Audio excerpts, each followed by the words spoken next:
He picked me up from the side of the road like I was a stray dog. I hadn't eaten in 2 days. I didn't know where I was. And I sure as hell didn't expect some old man in a rusted pickup truck to stop, roll down his window, and look me straight in the eye like I mattered. "Need help?" he asked. 3 words. 3 simple words in a language I barely understood. But the way he said them, like he wasn't afraid of me. Like he didn't care that I was shaking, dirty, alone. I nodded.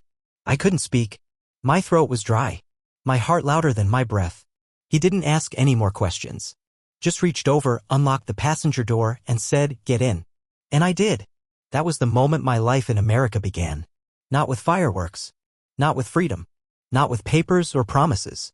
It started with kindness from a stranger with gray hair, a flannel shirt, and hands that looked like they'd built 100 houses. His name was Harold. And he saved me. I had arrived in the U.S. just 3 weeks before. I was one of the lucky ones who got out of Ukraine while it was still possible. I left behind my tools, my tiny apartment, my mother's photograph on the dresser. I left behind everything except the guilt.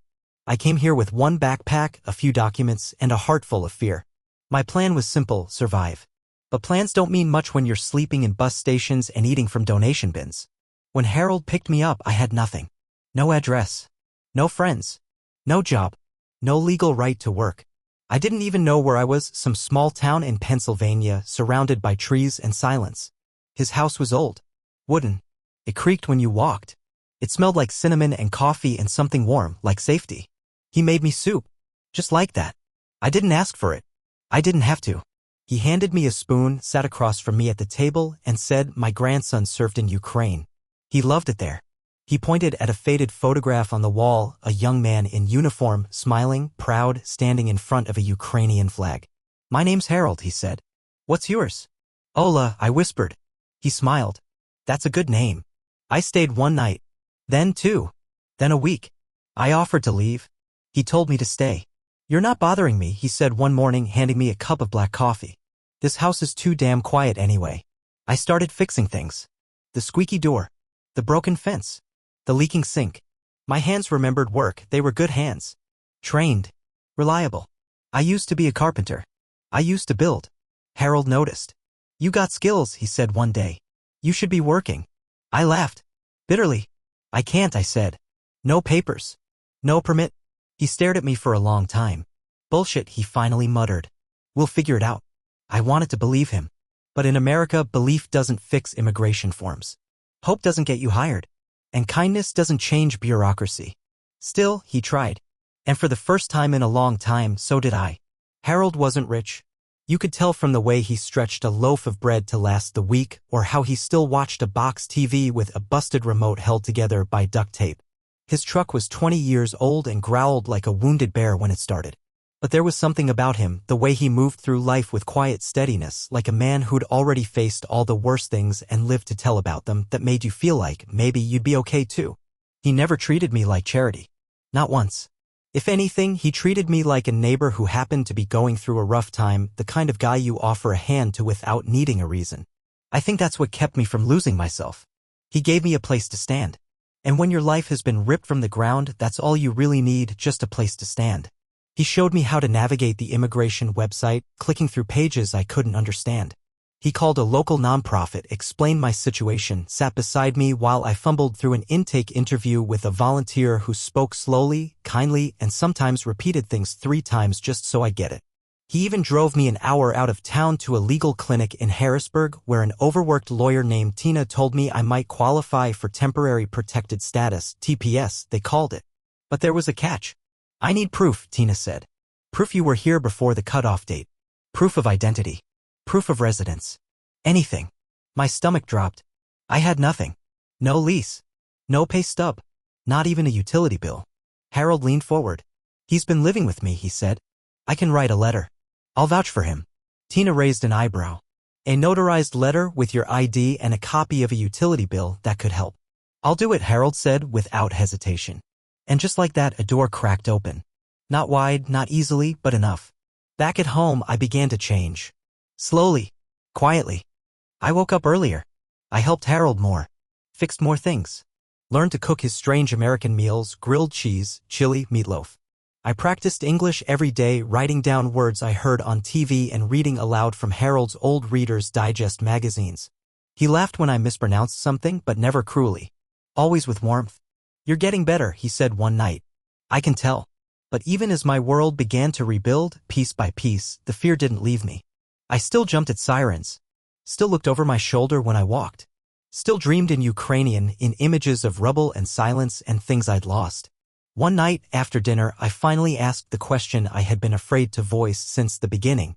"Why are you helping me?" Harold didn't answer right away. He stared out the window into the dark trees beyond the yard, then leaned back in his chair with a long sigh. "My grandson, David," he said slowly, "died in a car crash 2 years ago. He served in Ukraine as a medic. Loved it there. Said the people were strong. Said the country had heart." He paused. "You remind me of him." I didn't know what to say. Grief sat heavy in the air, thick and unspoken. "I couldn't help him," Harold whispered. "But maybe I can help you." And with those words he gave me something I hadn't had in months, a reason to stay alive. Weeks turned into months. The leaves turned gold, then brown, then disappeared entirely, leaving Harold's front yard bare and brittle under the weight of Pennsylvania's early winter. I found myself watching the seasons change like they meant something, like they were marking time for a life I hadn't realized I was building. I still had no job. Still no permit. Still no idea what the future held. But I had routine. Purpose. And most of all, I had Harold. Every morning began the same. Coffee. Toast. News on the kitchen radio. I'd chop wood while Harold fed the cat and muttered about the cold creeping into his bones. Some days we drove into town for groceries, for his doctor appointments, sometimes just to get out of the house. And every time we passed the hardware store, I felt a sharp tug in my chest. That was my world, tools, materials, fixing things with my hands. But I wasn't allowed to work. Not legally. Not yet. So I watched from the truck, silent, burning. Harold noticed. He always noticed. "You miss it, huh?" he asked one day as we sat parked outside the store, engine humming softly beneath us. I nodded. "Back home. I built furniture. Custom. Real wood. No nails, no shortcuts." He gave a low whistle. "That's a lost art around here." I shrugged, unsure how to respond. It wasn't just a job I missed, it was my identity. In Ukraine, I had been someone. Not rich, not famous, but respected. Here, I was just a man with no papers and a past too heavy to carry. That afternoon, Harold brought down an old workbench from his attic. Dusty, half-rotten, full of spiderwebs. We set it up in his garage, cleared out the junk, and for the first time since arriving in America, I picked up a tool and felt something inside me click back into place. He handed me a box of scrapwood and said, "Make something. Anything. Just make it yours." So I did. A small stool. Rough but solid. Then a spice rack. A picture frame. Day by day, I rebuilt myself with every piece of oak and pine that passed through my fingers. Harold would come out with a beer, watch me for a while, then quietly go back inside. He never said much. But I saw it in his eyes, the pride. The approval. The belief. The permit still hadn't come. We waited. And waited. I called the office. Wrote emails. Sent follow-ups. Weeks turned to silence. The money Harold had been saving for his Alaska trip for emergencies was dwindling. And I hated it. Hated being a burden. Hated the look in his eyes when he checked his bank account and tried to hide the worry. One night, I snapped. "I need to leave," I said. "You've done enough. More than anyone. I can't stay and drain you like this." Harold didn't yell. He didn't argue. He just sat down, hands folded, eyes fixed on me like I was a puzzle he refused to give up on. "You think this is charity?" he said softly. "You think I'm keeping you here because I feel sorry for you?" I looked down, ashamed. "I think I'm ruining your life." He shook his head. "You fixed my fence. You cleaned my garage. You brought this house back to life. And for the first time in years, I'm not eating dinner alone. Don't talk to me about ruining anything." There was silence between us. Deep. Honest. Uncomfortable in the best way. "You're not a guest anymore," he added. "You're family." And I believed him. By the time the first snow came, the house felt different, fuller, warmer, alive. I had patched up the roof, fixed the back door hinge, even built a small shelf for Harold's dozens of old books that used to sit in piles around the living room. He never said it out loud, but I could tell it meant something to him. He'd walk past the shelf, run his fingers across the wood, and smile to himself, like it reminded him of someone or some time he didn't talk about anymore. I didn't ask. Some grief is sacred. We had developed a rhythm, the kind that only comes when two people truly learn how to live around each other. I knew when to leave Harold alone when he needed his crossword puzzles and black coffee in silence. He knew when I needed time in the garage to think, to breathe, to feel useful. We weren't just two men sharing a space, we had become, in a strange, unspoken way, necessary to each other. But that winter brought more than just snow and routine. It brought a letter. I found it in the mailbox one morning, tucked between a heating bill and a grocery flyer. A plain white envelope, government-issued, with my name, misspelled, but still mine, printed in all caps across the front. My hands shook as I opened it, and by the time I reached the second paragraph, my knees nearly gave out beneath me. Authorization approved. I read the words over and over, not trusting them. My application for work authorization had been accepted. My permit was on the way. I would be allowed, legally, officially, to get a job in the country that had taken me in. I could work. I could earn. I could stop feeling like a shadow.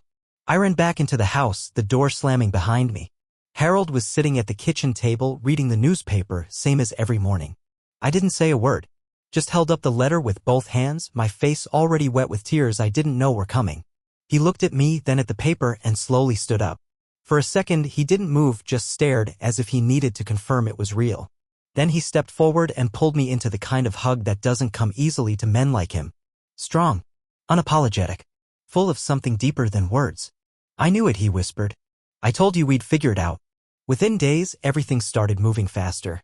I applied for every carpentry job I could find, big companies, small shops, freelance gigs. I had no American experience, but I had pictures of my work, translated letters of recommendation, and the quiet confidence of someone who had nothing left to lose. The calls came quicker than I expected. One of them, a small woodworking company that made custom cabinets, offered me a trial day. Just one. No guarantees. Show up. Show them what I could do. Harold insisted on driving me there, even though I offered to take the bus. He stood by his truck while I walked into that workshop like a man walking into a battlefield. My hands were steady, but my heart was chaos. The sawdust, the smell of fresh pine, the weight of tools in my hands, it all came rushing back. I carved. I cut. I measured. I sanded. I forgot where I was. Forgot who was watching. I became who I used to be, the craftsman. The builder. The man with a purpose.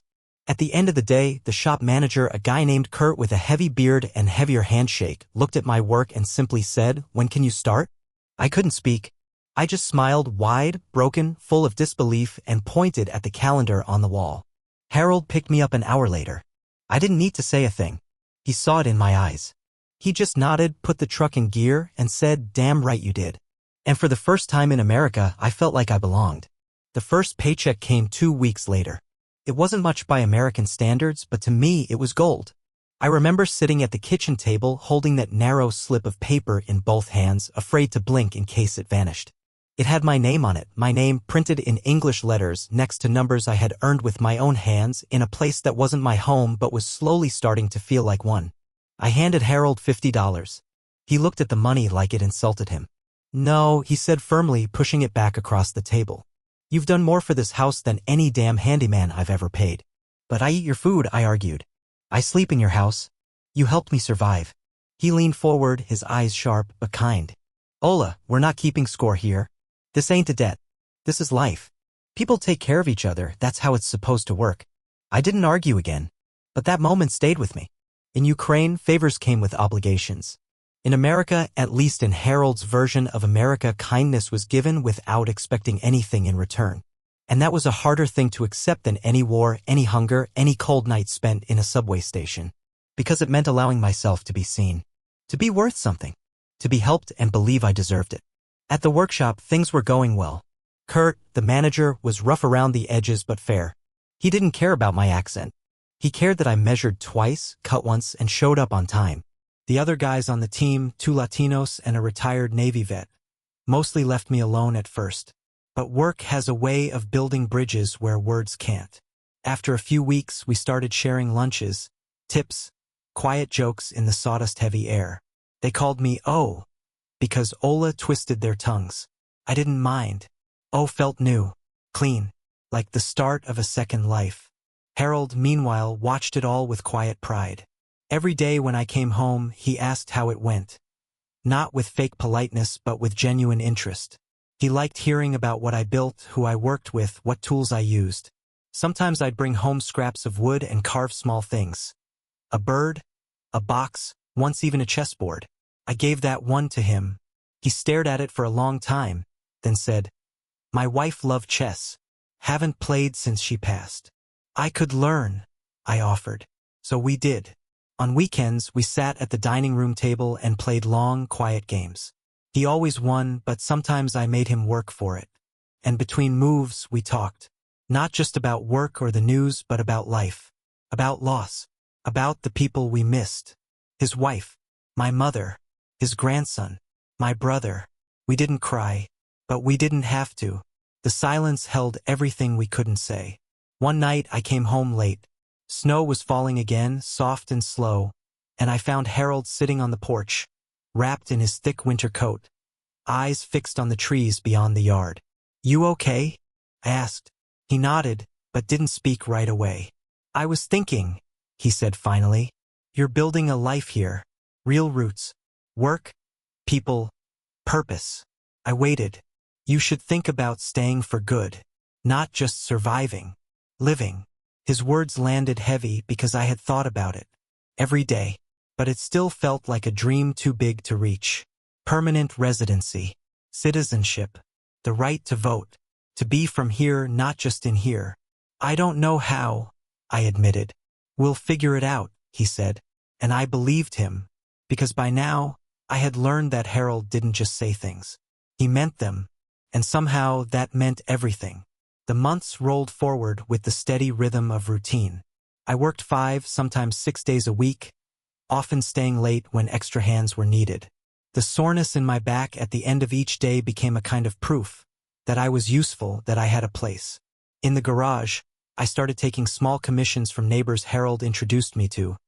Fixing drawers, building shelves, even crafting a custom bench for a woman who cried when she saw it. She said it reminded her of her grandfather's house. That moment stayed with me, not because of pride, but because, for the first time, my work spoke for me more clearly than my broken English ever could. But even as my world grew wider, deeper, more real, something in Harold began to fade. First, it was little things. He misplaced his keys, though they were always in the same bowl by the door. He forgot the names of people he'd known for years. He once called me David, his grandson's name, and when he realized it, he laughed it off with a quiet, embarrassed smile. I didn't push. We all forget things sometimes, especially with age. But deep down, I felt it. Something was shifting. One evening, I came home to find the stove on, the burner glowing red hot, the kitchen thick with smoke, and Harold standing there, confused, holding a pot that had long since burned through. I rushed in, turned off the flame, opened windows and sat him down. He looked at me, blankly at first, then with sudden clarity and shame. "I thought I was boiling water," he said quietly. I nodded. I didn't make him feel worse. I just sat beside him, our shoulders touching, letting the cold air sweep through the room while he rubbed his hands together like a man lost in time. The next day, I called his doctor. I went with him to the appointment, sat through the questions, the memory tests, the MRI referrals. I listened as the word cognitive decline floated out of the doctor's mouth like smoke. Early stages, they said. Not urgent, but real. We had time, but not forever. Harold didn't react. Not the way I expected. He just shrugged and said, "Well, that's a hell of a thing," and asked if we could stop for pie on the way home. We did. Apple, from a diner that hadn't changed its menu since the 1960s. He ate in silence. I watched him. The strong, steady man who had given me shelter, dignity, and the foundation for a future. And I knew, without being told, that it was my turn now. The roles shifted gently after that. I started handling more of the grocery shopping, took over paying the utility bills online, organized his medications by day, by time, by dosage. I didn't ask for permission. I just did it quietly, respectfully, the way he had helped me months earlier, without asking, without judgment, without making me feel like less of a man. Sometimes he resisted. Sometimes he forgot we'd had the conversation at all. But most days he simply accepted the change with grace. He still told stories, still argued with the television, still insisted on mowing the lawn even when I offered to do it. He wasn't broken. just fading slowly like the last light on a long summer evening. And I stayed beside him. Because that's what you do for family. Even when the papers don't say it. Even when the world doesn't see it. Even when the man who saved your life starts forgetting why he did it in the first place. By spring, the rhythm of our lives had changed completely. Where once I had relied on Harold for everything, shelter, direction, hope, now he leaned on me in ways that neither of us ever named aloud. He still had good days, and on those days he was sharp, funny, and full of his old grit. He'd read the newspaper, grumble about politics, and challenge me to chess after dinner with that stubborn spark in his eyes. But the bad days were becoming more frequent. Days when he repeated himself 3 or 4 times. Days when he misplaced things he swore he never touched. Days when I found him standing in the garage, staring at a hammer like it belonged to someone else. I didn't complain. I didn't tell anyone. Not because I was ashamed, but because it felt private. Sacred almost. This was the man who had pulled me from the edge, who had offered me dignity when I had nothing but dirt on my hands and fear in my chest. If caring for him now was the price of all that kindness, it wasn't a debt. It was an honor. Still, it was hard. Some mornings he wouldn't remember what day it was. He'd forget that I had work and ask why I wasn't in the garage. Once, he called me by his brother's name, a man who, I later learned, had died in Vietnam. I didn't correct him. I just nodded and let him hold on to whatever version of the world made sense in that moment. At work, I became quieter, more focused. I worked longer hours, not just for the paycheck, but because I knew our little household depended on me now entirely. Harold's savings were nearly gone, and though he still joked about it, I saw the anxiety flash through his eyes whenever an envelope from the bank arrived. I covered the gas, the groceries, his prescriptions. And I did it gladly, but it weighed on me more than I liked to admit. Then one day, as if the world had been waiting for the right moment to tip me over, I came home to find the front door wide open. I froze. It was almost dark. The sun was sinking fast behind the trees. I rushed inside, calling his name, but the house was empty, the cat asleep on the couch, the TV buzzing with static. My heart pounded as I searched every room, checked the backyard, the basement, the garage. He was gone. I ran down the street, checked with the neighbors. No one had seen him. I called the police, something I had avoided doing my entire time in America, afraid of what any official attention might bring. But this was Harold. He wasn't just my friend. He was my family. They found him 2 hours later, half a mile away, sitting on a bench outside the grocery store, shivering in a light jacket, his wallet in his hand. When I got there, he looked up at me and smiled like everything was fine. Thought I'd pick up milk, he said softly. But I forgot what kind. I didn't cry. Not in front of him. I wrapped my arm around his shoulder, guided him gently to the car, and drove home in silence, his hand resting on mine the whole way. That night, I sat at the kitchen table long after he had gone to bed. The milk he never bought still on my mind. I stared at the bills, the medicine organizer, the notes I had started leaving him around the house, keys by the door, phone on the charger, don't turn on the stove alone. And for the first time, I allowed myself to feel the fear I had been pushing away for weeks. What would happen when he forgot more? What would happen when he forgot me? I didn't have answers. But I knew this much: I wasn't going anywhere. Not after everything he'd done for me. Not now. Not ever. Summer crept in slowly, as if unsure whether it was welcome in our quiet, unraveling household. The trees bloomed again, the air grew thick with warmth, and the neighbors started mowing their lawns like clockwork. But inside the house, time moved differently. Slower. Heavier. Every morning felt like the beginning of something uncertain, and every evening carried the weight of what had been forgotten. I adjusted my work schedule to part-time. Kurt understood more than I expected. When I told him about Harold, he didn't ask invasive questions or make me prove anything. He just nodded and said, "Family first." Always. That one sentence meant more to me than any paycheck. It gave me space. It gave me breath. With the extra time, I began organizing the house. I labeled drawers. Installed a camera by the front door that sent alerts to my phone. I put a tracker on Harold's keys, his wallet, even his phone, though he still left it behind half the time. I kept a daily log of his medications, his meals, his mood. I wrote everything down like a man afraid of losing the only map through a dark and shifting forest. And in between the logistics, the appointments, the reminders, the quiet, tense moments when I waited for him to remember my name, I found something unexpected. Love? Not romantic. Not dramatic. But steady, deep, hard-earned love, the kind that grows not from ease, but from endurance. I loved Harold. Not because he had saved me, not because he had taken me in, but because I had come to know him truly. I saw him for all that he was: strong and stubborn, kind and flawed, generous beyond reason, and now deeply human in his fragility. He had become my person. The one I checked in with. The one I cooked for. The one I told stories to after a long day. I didn't care that he forgot details. I didn't care that sometimes I had to tell him things 3 or 4 times. I cared that he was there, still trying. Still smiling at the cat like it was in on some secret. Still reaching for my shoulder as he passed like a silent thank you. But life, as I had long since learned, does not pause for sentiment. One Thursday morning, I received a letter from USCIS, the United States Citizenship and Immigration Services. I had applied for adjustment of status 2 months earlier with the help of Tina, the immigration lawyer who still called every few weeks to check on my case. The envelope was thick, official, and terrifying. I opened it at the kitchen table while Harold napped in his chair, his mouth slightly open, the TV muttering soft nonsense in the background. I read the letter 3 times before I believed it. Interview scheduled. Initial review approved. Final determination pending. I was being called in for the last step, the interview that could lead to permanent residency. Green card. It was a word I hadn't allowed myself to hope for. Not really. Not after everything. And yet, there it was. A real possibility. A door barely cracked open. I stared at the letter, heart pounding. This was what I had wanted. Fought for. Waited on. But the weight of it was crushing because if I got that card, it would mean I could stay. Work freely. Build a future. Maybe even become a citizen one day. And if I didn't? I folded the paper and set it aside. Harold stirred in his chair. Looked at me.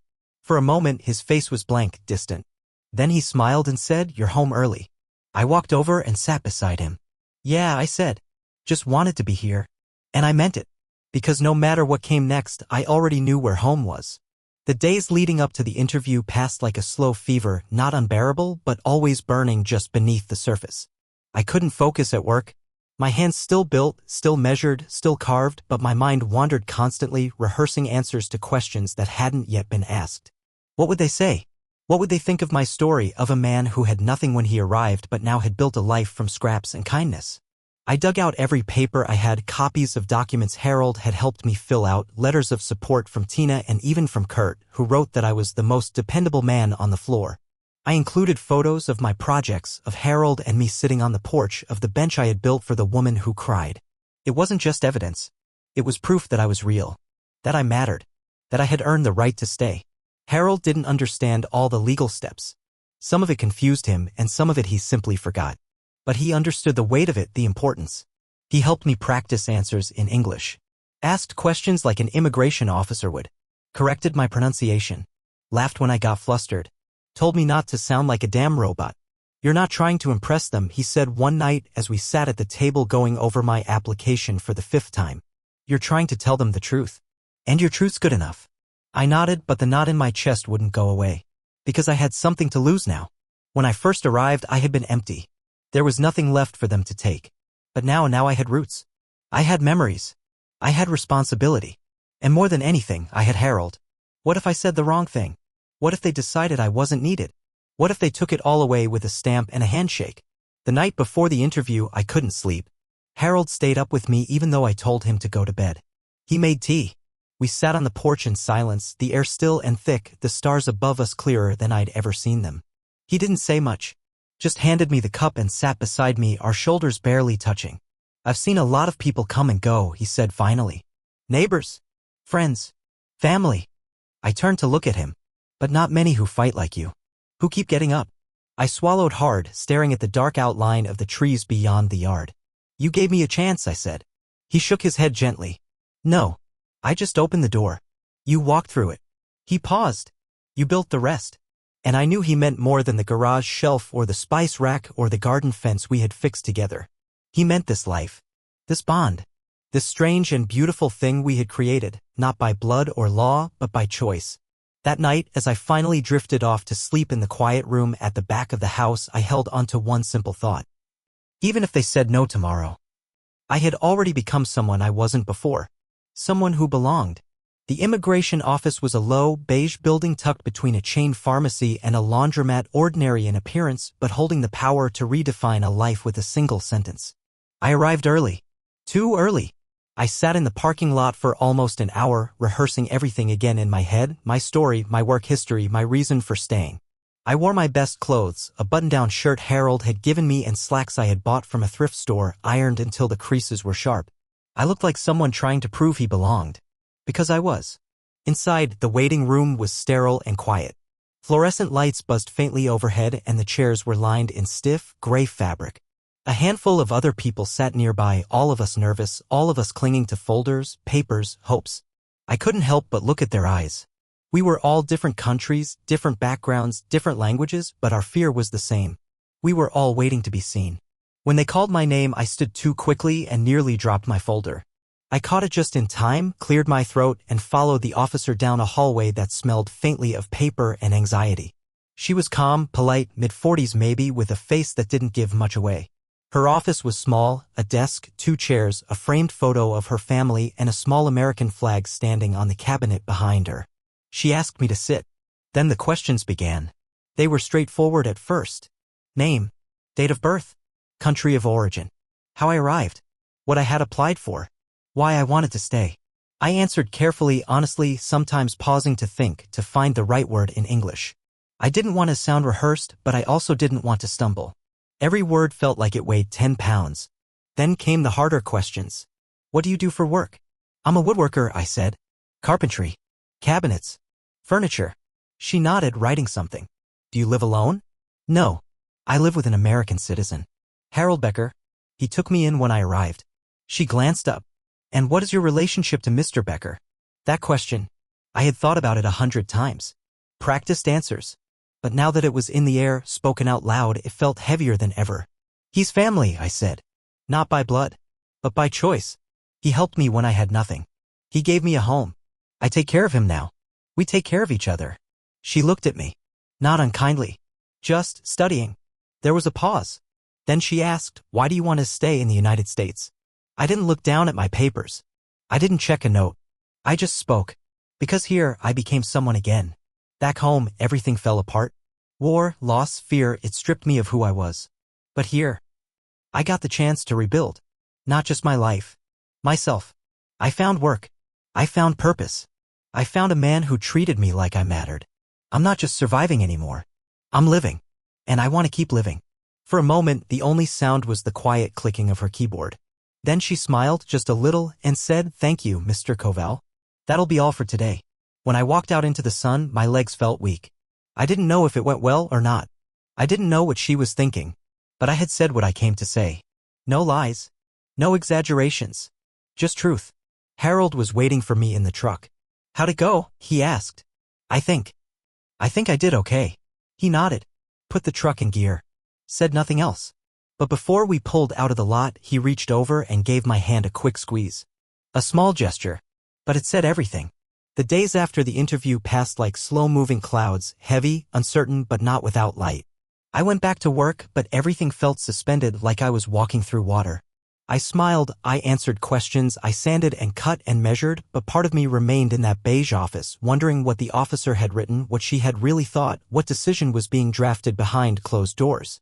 I knew the process could take weeks. Or longer. I had heard stories of people waiting months just to receive an envelope.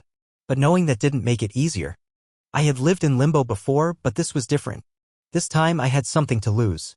At home, Harold was having more bad days. He repeated himself often now, sometimes asking questions he had already asked 5 minutes earlier.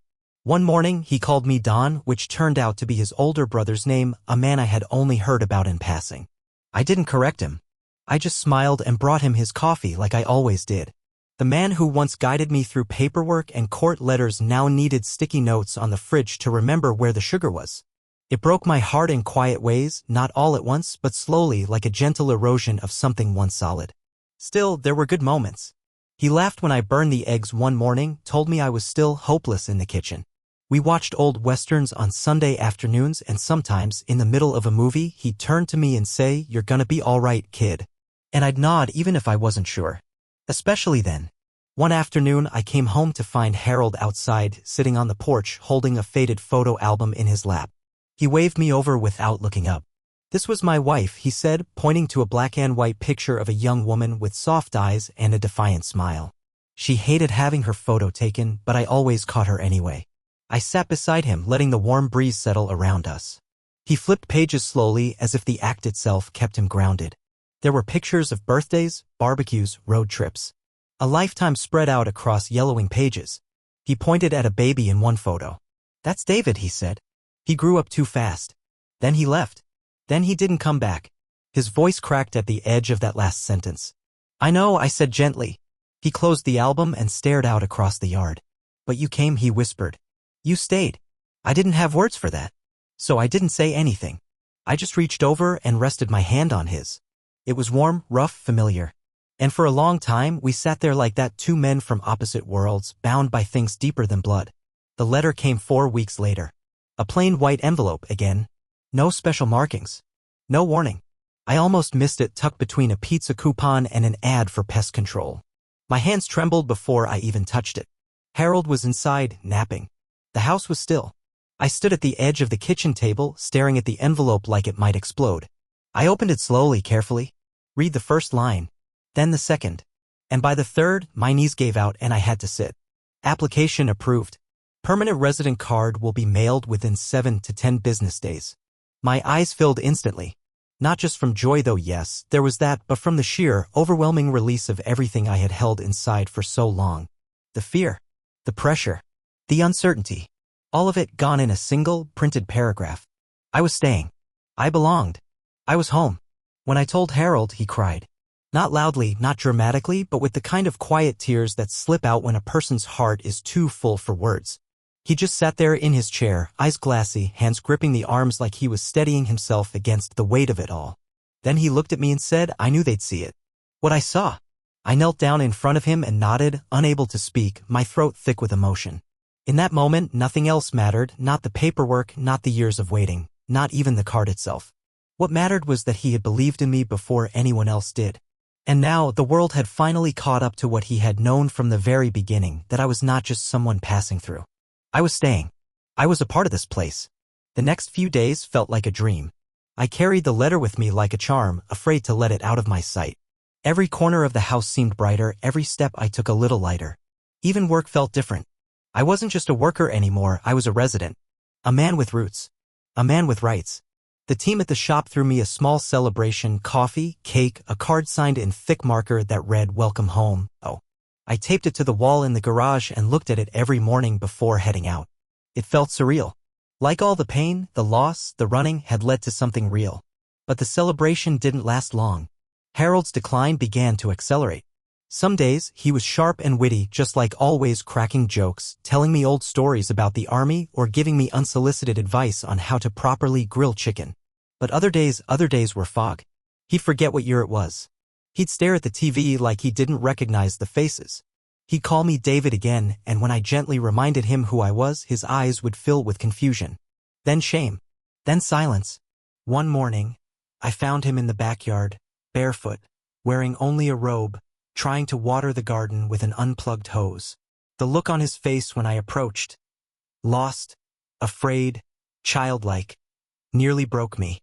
That evening, I called Tina again. Not as my immigration lawyer, but as someone who had been kind enough to say, "If you ever need anything else, call me." She gave me the name of a local elder care advocate and helped me fill out forms I didn't understand, guiding me through a world I had never prepared for. Medicaid, home care options, power of attorney. I didn't want to think about nursing homes. The idea of putting Harold, my Harold, into a facility felt like betrayal. But I knew I couldn't do everything alone. Not forever. I was just one man, and even though I loved him like family, love couldn't stop what was happening inside his brain. We compromised. I found a nurse named Clarice, warm, sharp, reliable, who came in 3 times a week to help with medication, basic care, even just keeping him company when I had to work. At first, Harold resisted, hated being fussed over, but slowly he warmed to her. She made him laugh. She called him Mr. B, and he said it made him feel like a blues singer. And for a little while, things found a new rhythm. Not the same as before, but something close enough to peace. By the time autumn returned, the colors outside were richer than I remembered. The trees turned to fire, deep reds and golden ambers, as if the world was trying to remind me that even endings could be beautiful. Harold spent more time in his chair by the window now, wrapped in a thick blanket, his cat curled up at his feet. He still smiled, still called me kid, still asked for pie after dinner. But his memory, his spark, flickered more often now, like a candle struggling in a draft. There were days when he didn't know where he was. Nights when he woke up disoriented, wandering the hallway, asking for his mother. And every time I guided him back to bed, every time I tucked the blanket around his shoulders and whispered, "It's okay, you're safe," I felt something inside me pull tighter, like a thread stretched too far, too long. Work became harder. Not physically, that part had always been manageable, but emotionally. I would leave the house each morning with a pit in my stomach, never knowing what I might come home to. Clarice helped as much as she could. She kept me informed, sent me texts during the day, once even called when Harold had tried to make toast in the microwave. We laughed about it afterward, Harold included, but we all knew it was another sign. The decline was coming faster now. Not a slow descent, but a series of sharp drops. One night, after a particularly difficult episode where Harold had forgotten who I was for nearly an hour, I sat on the porch long after he'd gone to bed. The stars above were quiet, distant. I held the green card in my hand, not because I needed to, but because I wanted to remind myself that something good had come from all of this, that I had made it, that I had earned my place. But that night, the plastic felt cold and meaningless in my palm. Because what was the point of staying, of surviving, of building a future, if the person who gave you your second chance wasn't going to be there to see it? I thought about Ukraine, about the way my mother used to hum in the kitchen, about the way my brother used to laugh with his whole body, about the basement shelter, the nights I thought the roof might fall in. I had survived so much. I had endured war, hunger, fear, silence. But nothing had prepared me for this. The slow goodbye of someone you love. I started writing things down, not for Harold but for myself. Little memories, small phrases he used to say, the way he folded his napkin, the tune he always whistled when he was in a good mood. I didn't want to forget. I couldn't bear the idea that one day, his voice would fade from my memory the way the world was fading from his. I also began talking to the immigration lawyer again, this time about the next steps. Citizenship, sponsorship, future applications. I didn't know exactly what I wanted. Not yet. But I knew I wanted to stay. For Harold. For the house. For the life we had built together from nothing but decency and time.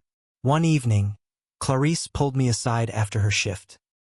"He talks about you all the time," she said softly. "Even when he gets confused. Even when he thinks you're someone else. He says you're his family. Says you saved him." I looked at her, surprised. "But I didn't," I said. "He saved me." She smiled, shook her head. "Maybe you saved each other." And for the first time in a long while, I let myself believe that could be true. Winter returned without warning. One morning, the world outside was blanketed in white, the air biting through the seams of the old windows, and Harold stayed in bed longer than usual. I brought him tea, extra blankets, turned on the space heater by his chair, but something had changed. He was quieter now, more tired. His eyes still followed me around the room, but they seemed distant, as if watching through glass. He stopped asking questions, stopped correcting my English when I stumbled over a word. The chessboard on the dining table gathered dust. His appetite dwindled.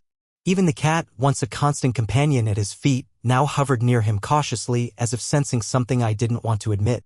One night, as I was washing dishes after a quiet dinner, he called to me from the living room. His voice was soft but clear.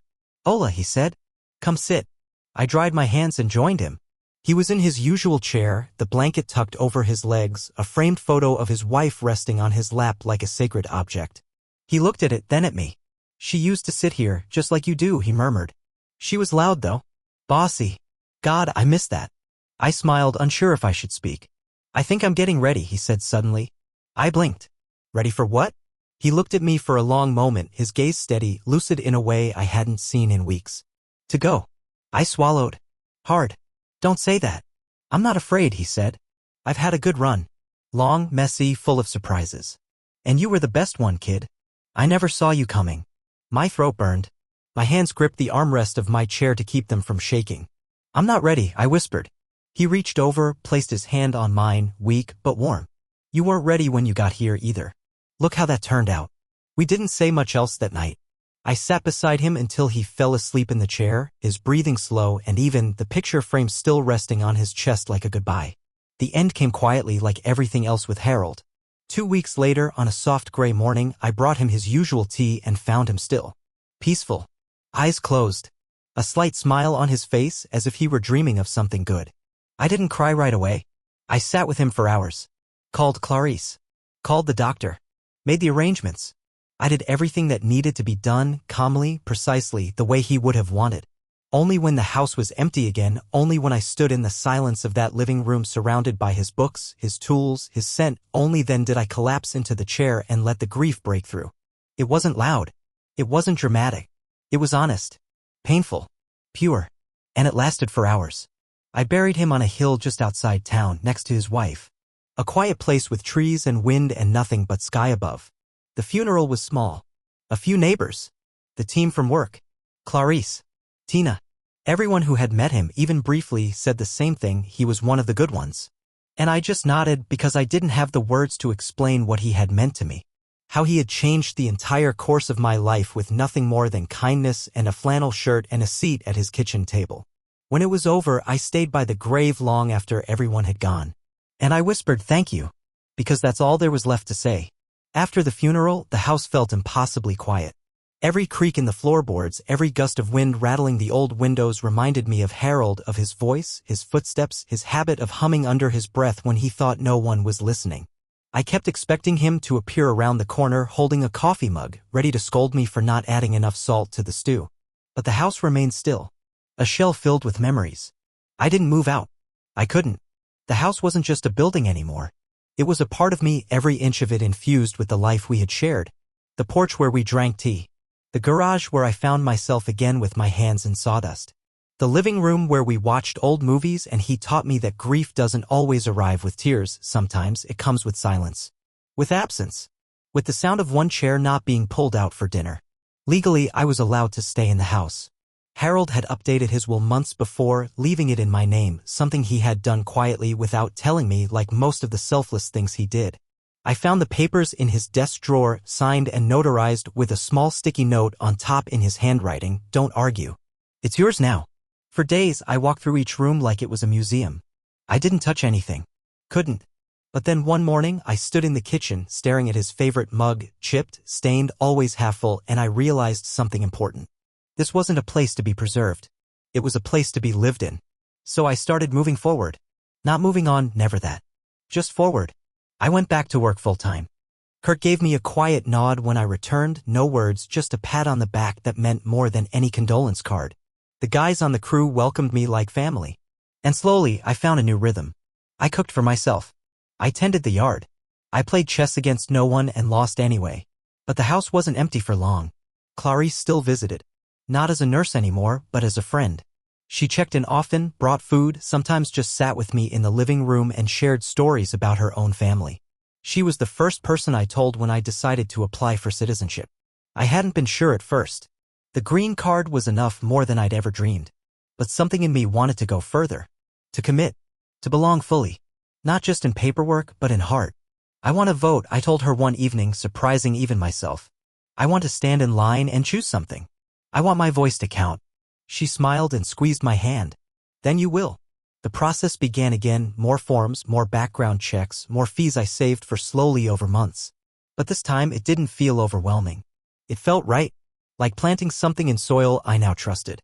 Like building a foundation, not out of fear, but out of hope. And in the meantime, I kept living. I built furniture in the garage, not just repairs, but real pieces. Tables? Chairs? One day, I posted photos online and people began reaching out. Asking for prices. Custom requests. Compliments. For the first time, I started thinking like a business owner, not just a survivor. One of my first clients asked where I was from. Here, I said, before I could think. Then I smiled. Originally Ukraine. But now? Here. And I meant it. Life began to take a new shape. Not all at once, it never does, but slowly, piece by piece, like furniture built without a blueprint. Some days still felt hollow. There were mornings when I would wake up expecting Harold's voice from the next room only to be met with silence that filled every corner of the house. But that silence no longer crushed me. It reminded me of who he was, of what he had given me, and of what I now had the responsibility to carry forward. I started a small woodworking brand. Nothing big, just a name, a logo, and a few shelves I posted online under the title Second Grain.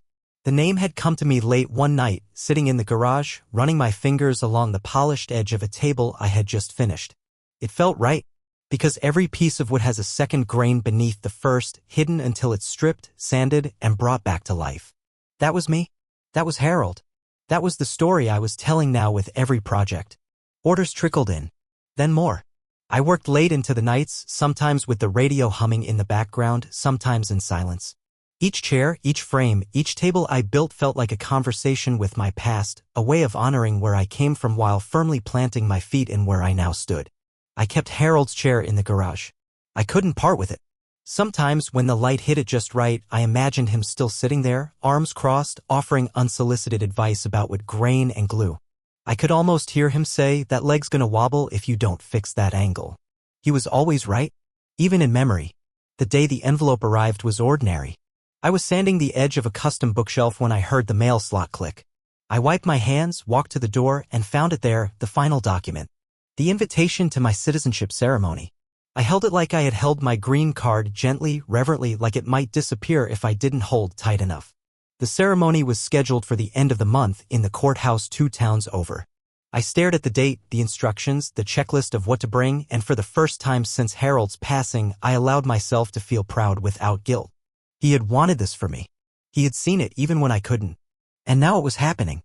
The morning of the ceremony, I wore the same button-down shirt I had worn to my immigration interview. I folded Harold's handkerchief and placed it in my breast pocket. Not for style. For him. A piece of him close to my heart.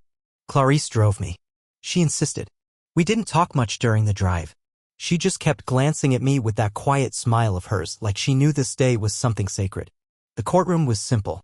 Flags at the front. A judge in a black robe. 30 of us from 20 different countries, all dressed in our best. Some with families beside them, some alone. All of us equal in that one powerful moment.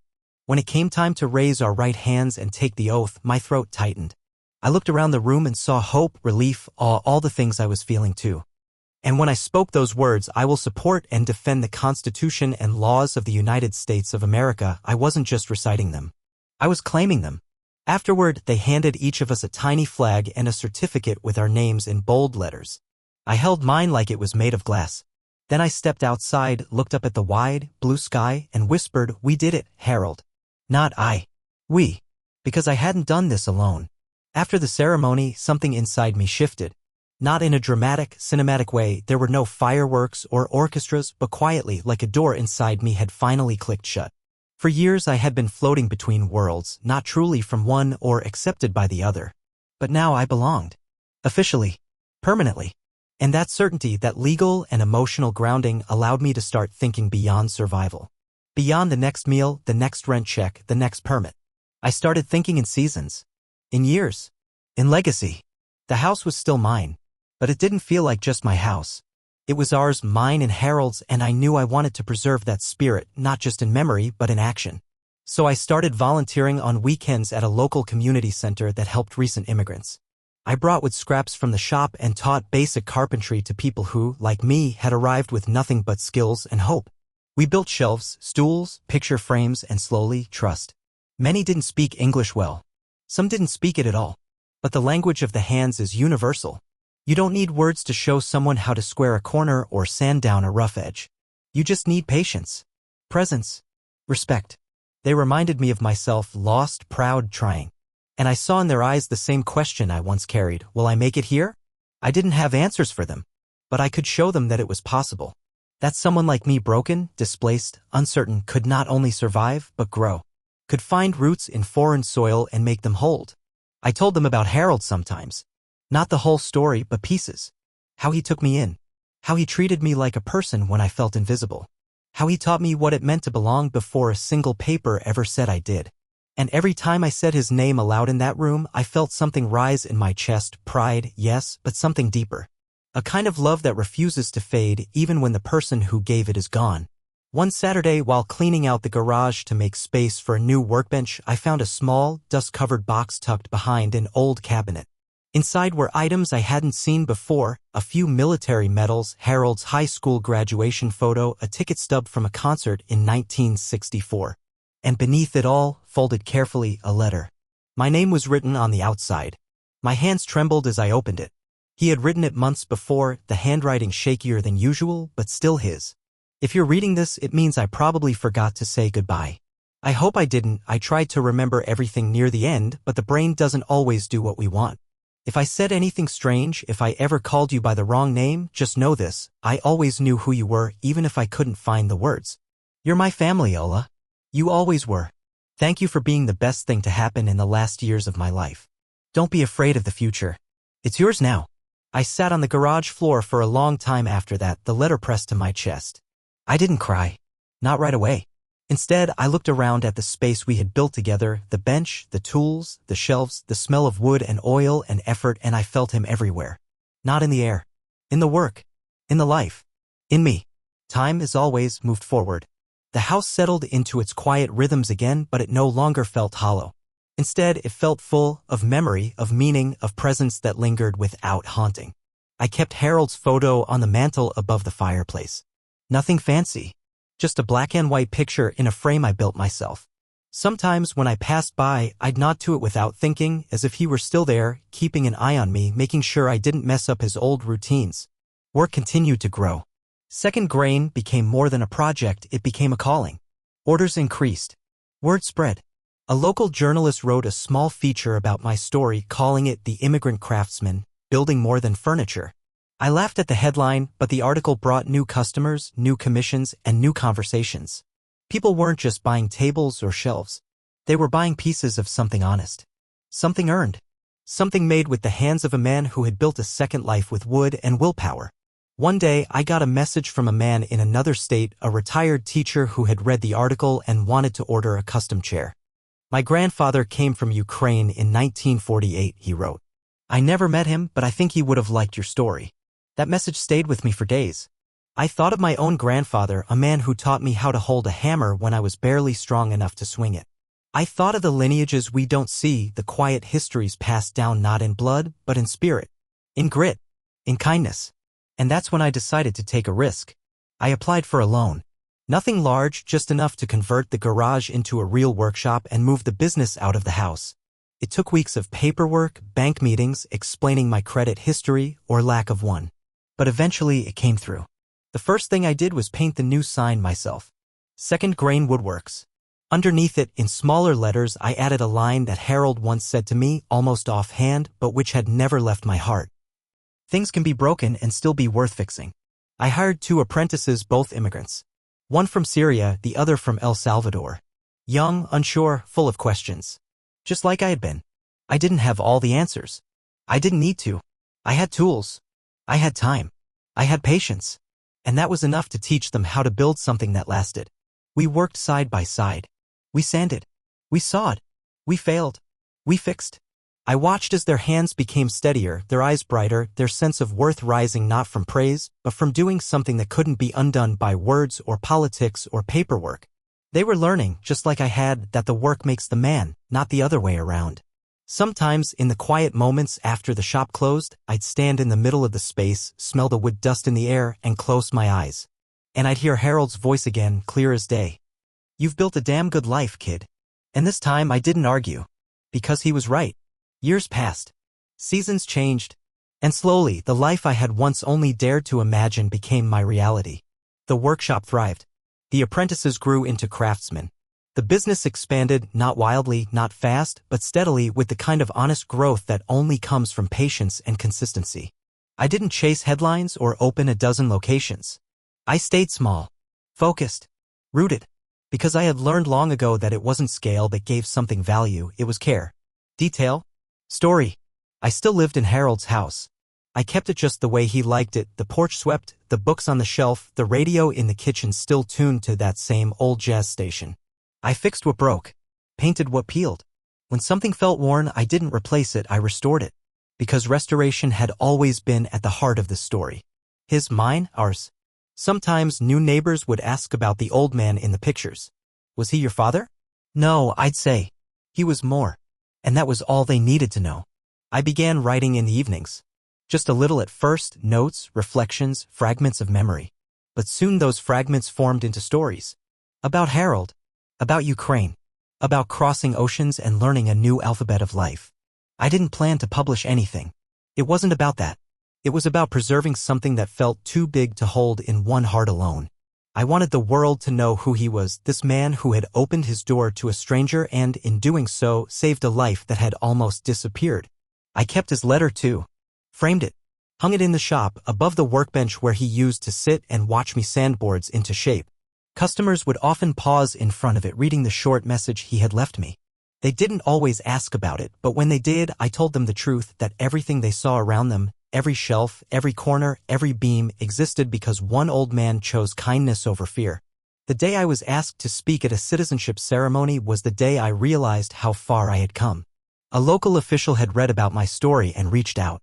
They were looking for someone to give a short speech, a past immigrant who could share their journey with new citizens. I hesitated. I wasn't a speaker. I didn't like microphones. My English, though better now, still carried weight from another continent. But I said yes. Because somewhere out there, in that room, would be another version of me. Someone scared. Uncertain. On the edge of something vast. And maybe, just maybe, my voice could be a hand reaching out through the noise, saying, "You're not alone. You're already enough." When I stood on that stage, my palms sweating, the little flag in my jacket pocket, I looked out over dozens of faces, different ages, different languages, all with that same quiet, burning hope in their eyes. And I told them the truth. That I came here with nothing but a name and a story. That I was taken in by a man who didn't owe me anything but gave me everything. That I had been afraid and broken and uncertain, and still I had been rebuilt. Not by luck, but by kindness. And now it was my turn to pass it on. That evening after the ceremony, I went home and sat on the porch. Same wooden chair. Same quiet street. The sun was setting, casting long golden lines across the front yard that Harold once mowed with stubborn pride. I sat there for a long time, listening to the sounds of this life I had built, the wind in the trees, a neighbor's distant laughter, the gentle hum of the workshop lights still left on. This wasn't the country I had arrived in, shivering, lost, unable to speak. That version of me had died a long time ago, not in grief, but in transformation.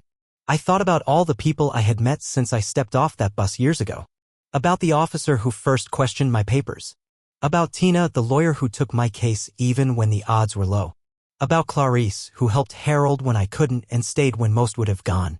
About the men at the shop who gave me space to grow. And above all, I thought about the man who had changed everything with no contract, no promise, no blood tie. Harold didn't need to help me. He could have driven past that day, could have ignored the skinny stranger on the roadside with nothing but a broken backpack and a broken soul. But he didn't. He stopped. He saw me. And that one small choice, so simple, so ordinary, became the spark that lit an entirely new life. I've come to believe that the world doesn't change in revolutions or speeches or laws alone. It changes in kitchens, in porches, in shared meals and broken English and hands reaching across what should be impossible divides. It changes when people choose to act with kindness instead of fear. The flag on Harold's porch still waves. I never took it down. I fix it when it frays. Because it doesn't just represent a country. For me, it represents a man. A value. A way of seeing the world not in terms of borders, but in terms of bridges. Some nights I dream of Ukraine. Not the war. Not the fear. But the smell of my mother's soup, the soft creak of our apartment floor, the way the evening sun used to pour in through the kitchen window. I carry that with me not as a wound, but as a root. I am not only one thing. I am many things now. I am from there. I belong here. And I don't have to choose. That is the gift Harold gave me whether he meant to or not. There are still hard days. There always will be. But I face them now with a steadier heart. Because I know that when I felt most invisible, someone saw me. And because of that, I know what it means to see others. I keep his photo in the workshop. And sometimes when no one's around, I talk to it. Tell him what orders came in. What tools I broke. What the new apprentice got right or didn't. I tell him about the world I'm building. I tell him thank you. Because stories like mine don't begin with heroes. They begin with people. People who hold doors open. People who say you're safe here. People who, when they have nothing to gain, give anyway. That's what Harold taught me. And now it's my turn to do the same.